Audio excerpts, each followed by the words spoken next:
અમદાવાદમાં આવેલ હાથીજણ ગામ ખાતે મુસ્લિમ સમાજના એકસાથે 40થી 50 જેટલા વડીલો અને માતાઓ તથા બહેનો તેમજ 15થી 20 વર્ષના બાળકો સહિતના લોકો હજ ઉમરા મક્કા મદીના શરીફ જઈ રહ્યા છે,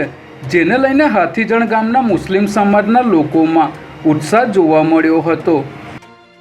ઇસ્લામમાં સાઉદી અરેબિયાના મક્કા શહેરમાં કાબાને સૌથી પવિત્ર સ્થળ માનવામાં આવે છે, જ્યાં વિશ્વના ખૂણે ખૂણેથી મુસ્લિમ સમાજના લોકો હજ કરવા જતા હોય છે અને એવું પણ માનવામાં આવે છે કે એક મુસલમાન હજ બાદ પોતાની જિંદગી ફરીથી શરૂ કરી શકે છે। ત્યારે હાથીજણ ગામના મોટી સંખ્યામાં મુસ્લિમ સમાજના લોકોને અહીં જવાનો અવસર મળતા સમગ્ર હાથીજણ ગામમાં ખુશીનો માહોલ જોવા મળ્યો હતો,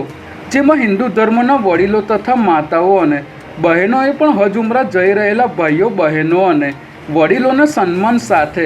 એરપોર્ટ સુધી વિદાય કરીને ખુશી વ્યક્ત કરી હતી।